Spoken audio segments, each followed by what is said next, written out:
بسم اللہ الرحمن الرحیم۔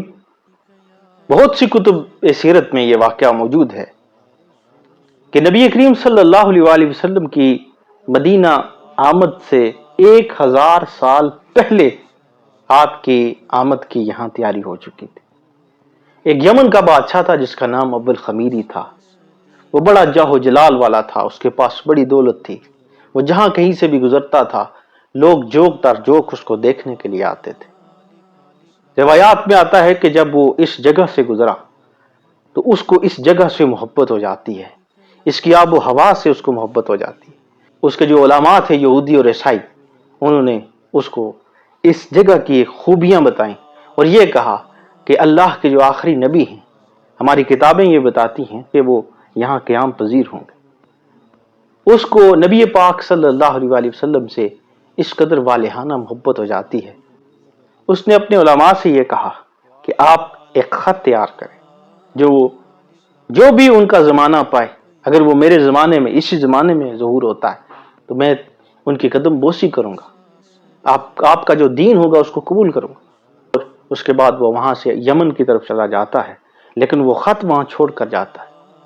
وہی خط جو ہے وہ نسل در نسل چلتے چلتے جب کریم آقا صلی اللہ علیہ وسلم نے مکہ سے مدینہ ہجرت فرمائی، آپ صلی اللہ علیہ وسلم کی آمد کی تیاریوں کے لیے گلیوں کو سجایا گیا۔ بچیوں نے دف پر طلع البدر علینا کے قصیدے پڑھے۔ جب میرے آقا تشریف لائے، ہر کسی کی خواہش تھی حضور ہمارے مہمان بنے۔ میرے آقا صلی اللہ علیہ وسلم نے فرمایا کہ ہماری یہ اونٹنی فیصلہ کرے گی۔ وہ اونٹنی چلتے چلتے حضرت ایوب انصاری رضی اللہ تعالی عنہ کے دروازے پر رک جاتی ہے، اور حضور کے پہلے جو میزبان ہیں وہ حضرت ایوب انصاری ہوتے ہیں۔ حضرت ایوب انصاری سے میرے آقا صلی اللہ علیہ وسلم نے فرمایا کہ ایوب، وہ جو آپ کے پاس صندوق ہے، اس صندوق کے اندر ایک خط ہے جو میرے لیے لکھا گیا تھا۔ حضرت ایوب انصاری اس بات پر حیران ہو کے آقا کریم صلی اللہ علیہ وسلم سے پوچھتے ہیں کہ یا رسول اللہ صلی اللہ علیہ وسلم، آپ کو کیسے پتا کہ ہمارے پاس ایک صندوق بھی ہے؟ میرے آقا صلی اللہ علیہ وسلم نے فرمایا کہ میں اللہ کا نبی ہوں، مجھے ہر چیز کا علم ہے۔ پھر وہ صندوق آپ کی بارگاہ میں پیش کیا جاتا ہے۔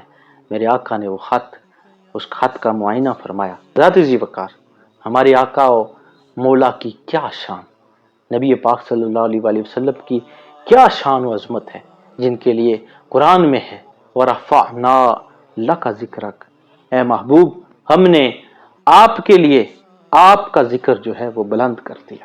میرے آقا صلی اللہ علیہ وسلم نے جبریل امین سے بھی یہ کہا تھا، جبرائیل، وہ جو ستارہ تم 72,000 سال بعد دیکھتے ہو، وَعِزَّتِ رَبِّ أَنَا ذَلِكَ الْكَوْكَبُ، مجھے رب کی عزت کی قسم وہ ستارہ میں ہوں جو چوتھے آسمان پر چمکتا تھا۔